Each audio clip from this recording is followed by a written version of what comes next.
다윗의 시 인도자를 따라 물납변에 맞춘 노래라고 합니다. 이 시편 9편이 그렇게 기록이 되어 있는데, 이 물납변에 맞춘에 해당하는 그 히브리어 알무트 랍벤, 그러니까 물납변에 맞춘이 알무트 랍벤이라고 이렇게 히브리어로 기록이 되어 있는데, 이 해석이 어렵다고 하네요. 이 해석이 아마도 노래의 곡조를 의미하는 거다라고 이렇게 시편이니까 다 그렇겠죠. 그렇게 추측을 하는데, 문자적으로 이 알무트 랍벤을 해석을 하면 아들의 죽음을 애도하며라는 이렇게 해석이 된대요. 그러니까 아들의 죽음을 애도하며 쓴 시인가 이렇게 생각을 할 수 있는데, 또 한편으로 이 알무트 랍벤 이때 띄어서 말씀드리지 않았습니까? 근데 그걸 붙여서 이야기를 하면 이 따로 떨어진 단어가 아니라 붙여진 단어로 보면 또 여성의 목소리로 라는 뜻이 있다는 거예요. 그러니까 이 시편은 여성의 목소리를 읽어야 되나? 이렇게도 이렇게 해석이 되겠죠. 그래서 정확하게 뭐다라고 이렇게 얘기는 할 수 없다고 하더라고요. 알무트 랍벤이라는 단어에 대해서 잠깐 말씀을 드리고요. 오늘 1절부터 20절까지의 말씀 같이 읽었는데, 이 말씀을요, 문맥을 따라서 한 네 부분 정도로 나눌 수 있는데, 처음 1절부터 6절의 내용을 보면 이 시인은 하나님께 감사하며 즐거워하고 찬송하는데, 그 이유가 원수들에게서 자신을 구해 주셨다는 거예요. 그리고 하나님께서 나의 억울한 사정을 들으시고 공정하게 재판해 주셨다고, 그래서 악인들을 멸망시켜 주셨다고 고백하는 내용이에요. 1절부터 6절. 그리고 7절부터 12절의 내용은 심판을 위해서 하나님께서 이 보좌에 앉으셨는데, 하나님은 공의와 정직으로 심판을 하신다는 거예요. 그래서 때 억울한 사람이나 고통받는 사람들의 그 말을 잘 들어주신다는 거죠. 그리고 13절부터 18절까지는 이 하나님의 은혜를 구하며 사망의 문에 들어가 있는 그 시인, 다윗이겠죠. 다윗을 구원해 주시기를 바라고, 악인은 멸망하지만 가난하고 고통받는 자에게 희망이 있음을 증거하고 있고, 마지막 19절 20절을 보면 거만한 나라들, 교만한 사람들이 일어나지 못하도록 심판해 달라는 그 기도의 내용이 오늘 시편 9편 1절부터 20절까지의 내용을 네 부분으로 나누면 그렇다는 거예요. 그런데요, 이렇게 각각의 문맥에 그 네 부분이라고 말씀을 드렸지 않습니까? 꼭 들어가는 단어가 있는데, 그게 뭐냐면 심판이라는 단어예요. 이 시편 9편을 통해서 다윗은요, 하나님께서는 분명히 심판하시는 분임을 강조하고 싶었나 봐요. 그래서 문맥마다 심판이라는 단어가 들어가 있다는 거죠. 4절을 봐도 심판이라는 단어가 나오고요, 7절을 봐도 8절을 봐도 나오고, 또 16절을 봐도 나오고, 19절을 봐도요, 심판하시는 분은 하나님이십니다 라고 이야기를 하던지, 심판을 해주세요 라고 이야기를 한다는 거죠. 이 다윗이 말하는 심판은 잠깐 접어두고요, 여러분, 만약에요, 심판 얘기가 나와서 그런 건데, 이 세상을 사는 사람들에게 삶에 대한 그 최후의 심판이 없다고 한번 생각을 해보세요. 잘하건 잘못하건 아무런 상관이 없고 그냥 이 세상이 끝이에요. 그러면 어떻게 될 것 같습니까? 틀림없이요, 이 세상은요 지금보다 더 악해질 거예요. 그리고 특별히 예수님을 믿는 믿음으로 살려고 하는 사람들에게는요, 그렇게 살 이유가 없어지는 거죠. 그렇지 않겠습니까?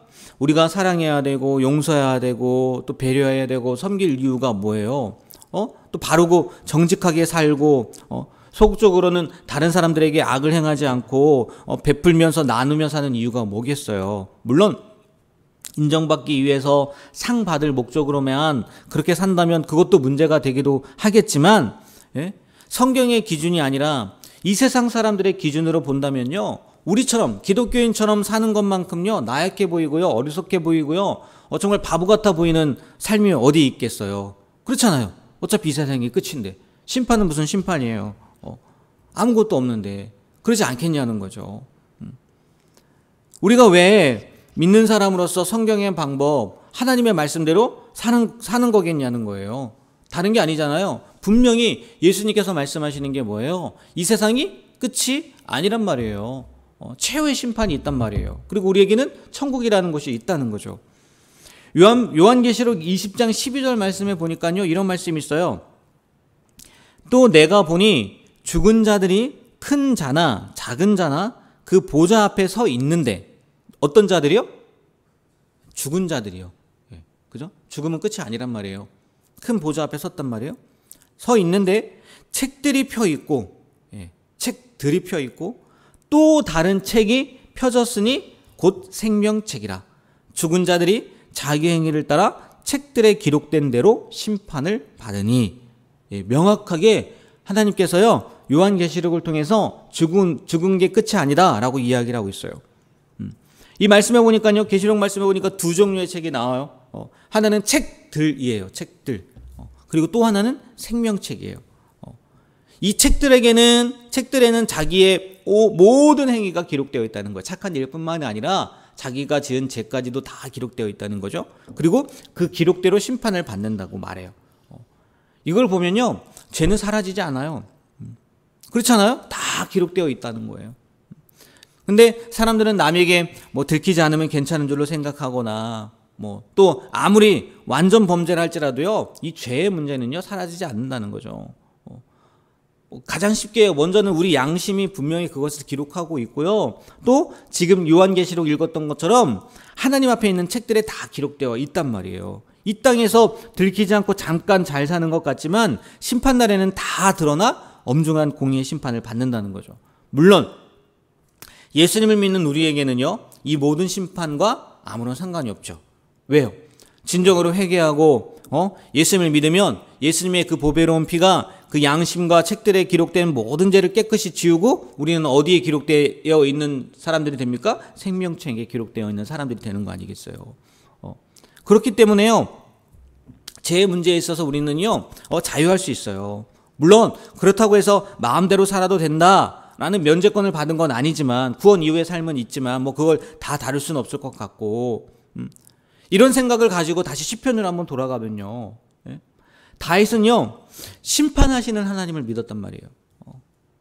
그래서 어려움 가운데에서도 고통 가운데에서도 하나님을 기대할 수 있었고, 하나님을 기다릴 수 있었고, 더 나아가서는 하나님께 감사할 수 있었어요. 또 기뻐하면서 즐거워하면서 은혜를 베풀어 달라고 기도할 수 있었다는 거예요. 왜요? 하나님은 분명히 심판하시는데 그 심판은요 세상 사람들이 하는 심판과 같지 않단 말이에요. 의롭단 말이에요.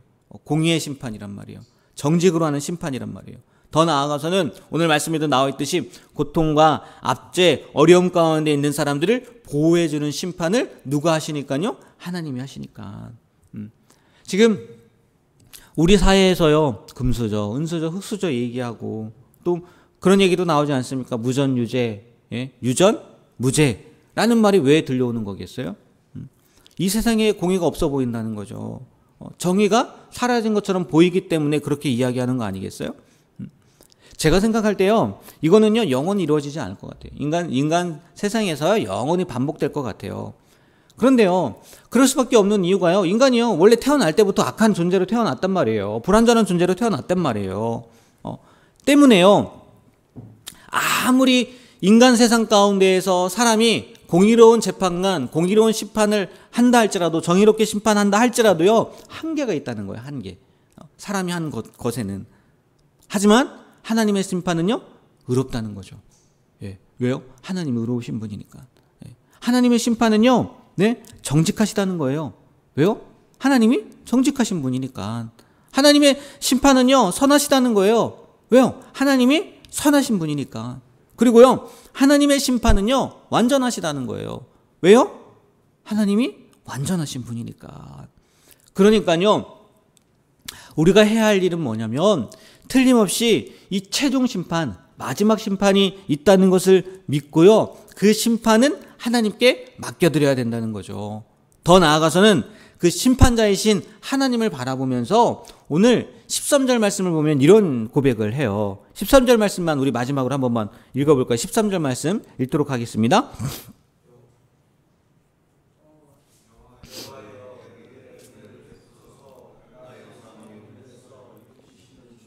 나를 미워하는 자에게서 받는 나의 고통을 보소서. 아멘. 13절 이 다윗이 뭐라고 기도합니까? 여호와여 내게 은혜를 베풀어 달라는 거예요. 긍휼히 여겨 달라는 거예요. 우리가 할 거는요 이거라는 거예요.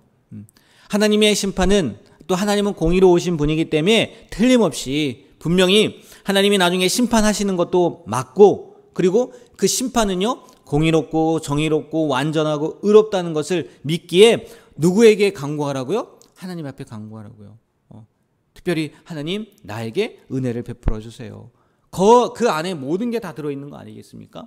이 억울함을 해결해 주세요. 그리고 저 악한 자들을 심판해 주세요. 그 은혜를 베풀어 달라는 기도 가운데 다 들어 있다는 거죠. 그러면요, 틀림없이 이 시편 기자의 다윗의 기도처럼요, 우리도요, 나중에 보세요. 다윗의 요 기도를 보면 14절부터 쭉 보세요. 기뻐하리이다. 그리고 하나님이 행하신 일들을 찬양합니다. 그런 일들을 이야기하잖아요. 우리의 삶 가운데에도요, 이러한 일들이 틀림없이 일어날 거라는 거죠. 반대로 우리가 기도한 것처럼 하나님이 우리에게 은혜를 베풀어 주시는 것처럼 악한 사람들에게는 하나님의 그 마땅한 보응, 심판이 임하게 될 거라는 거죠. 오늘 이 시편 기자 다윗의 이 고백을 통해서 우리도요, 공의로우신 하나님, 의로우신 하나님의 심판을 기대하며 그 은혜를 간구하며 살아가는 오늘 하루가 되길 주님의 이름으로 부탁드립니다. 네, 기도하겠습니다. 하나님, 오늘 말씀 가운데 있는 심판을 통해서 이 세상에서의 삶에서뿐만이 아니라 마지막 날 하나님의 심판이 있다는 것을 또 알게 되고 다시 한번 생각해 보게 되고, 또 그 심판에 있어서는 하나님께서 의롭게 공의롭게 완전하게 심판하신다는 것, 더 나아가서는 우리는 그 심판과는 상관없는 그 생명책에 기록된 삶을 사는 존재라는 것을 말씀을 통해서 알게 되고 또 보게 됩니다. 하나님, 이 세상 가운데 살면서 우리 뜻대로 우리 생각대로 되지 않는 것 같아 허무할 때도 있고 답답할 때도 있고 공허할 때도 있지만, 하나님의 최후 심판을 믿으며 하나님께 은혜를 구하며 살아가는 우리가 되게 하여 주시옵소서. 오늘 하루도 하나님께서 지켜보고 계시다는 것, 또 하나님께서 틀림없이 우리의 삶을 통해서 역사하신다는 것을 믿고 살아가는 귀한 하루가 되게 하여 주시옵소서. 예수님의 이름으로 기도합니다. 아멘.